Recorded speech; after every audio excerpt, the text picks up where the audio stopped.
Niruhusu kipekee nimshukuru Mheshimiwa Dr. Samia Suluhu Hassan, Rais wa Jamhuri ya Muungano wa Tanzania, kwa kuniamini kutumikia taifa kwa nafasi ya waziri wa fedha tangu alipoingia madarakani. Huu ni uthibitisho na ni imani kubwa alionayo kwangu, na fahari kufanya kazi, na nimeona fahari kufanya kazi chini ya kiongozi mwenye maono makubwa ya kuiletea nchi maendeleo. Mheshimiwa Rais sio tu amenipa fahari ya kufanya kazi chini yake, bali ameiandika historia ya kipekee kwa Wanyiramba, Wasukuma na Wanyaturu wa Singida kwa kuwa na Mnyiramba wa kwanza kusaini kwenye noti ya nchi. Mheshimiwa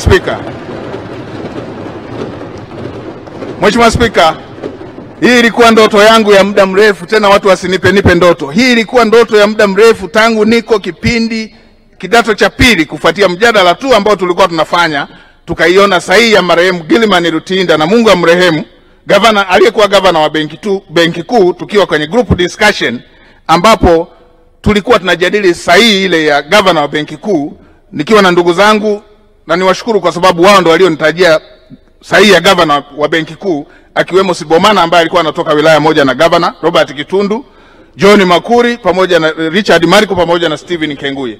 Wengine walionihakikishia kuwa inawezekana kwa mtu kusaini kwenye noti ya nchi. Mheshimiwa Spika, namshukuru Dr. Samia ameikamilisha ndoto hiyo. Naamini nimeifanya kazi hii kwa uaminifu mkubwa, na kazi hii nimeifanya kwa weledi wote, na kazi hii nimeifanya kwa nguvu zangu zote, nikitekeleza ipasavyo miongozo ya Mheshimiwa Rais.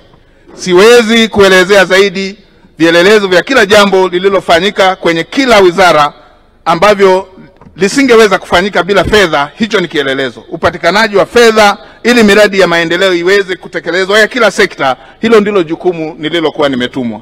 Jukumu nililopewa la kuwa waziri wa fedha limenikumbusha nilipokuwa kidato cha tatu, nikiwa makamu mwenyekiti wa serikali ya wanafunzi wa shule ya Iliboru. Mimi ndio nilikuwa nakusanya ushuru. Nilikuwa nikikusanya ushuru, napeleka kwa wale wanaofanyia biashara shuleni, napeleka kwa mwalimu wa malezi. Na vile vile nikiwa katibu mkuu wa serikali ya wanafunzi ya shule ya Mazengo, na mwenyekiti wangu ndugu Emily najua yupo, mimi ndo nilikuwa nakusanya ushuru wa wale wanaofanyia biashara pale ndani ya shule, na malipo yake, Mheshimiwa Spika, nilikuwa napata mandazi 3 kwa siku.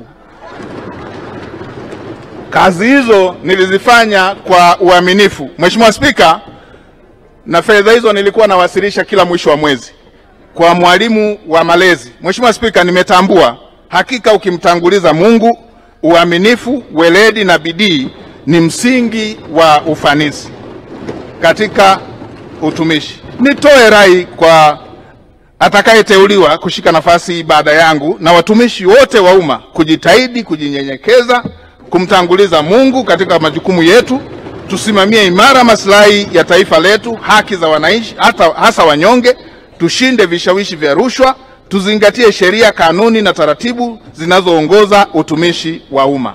Kwa hakika sina la kusema, na kila sababu ya kumshukuru Mwenyezi Mungu kwa ajili ya rais wetu kama ilivyoelekezwa kwenye Qur'an tukufu kwenye sura namba 14 aya ya 7, na alipotangaza Mola wenu mlezi, mkisha shukuru nitakuzidishieni neema. Itoshe tu kusema Mheshimiwa Rais, nakushukuru sana na naendelea kukuombea afya njema Mheshimiwa Rais, ili kazi yako kubwa ambayo umefanya, na hata tunapoenda kwenye uchaguzi kila Mtanzania akulipe kwa kukupigia kura.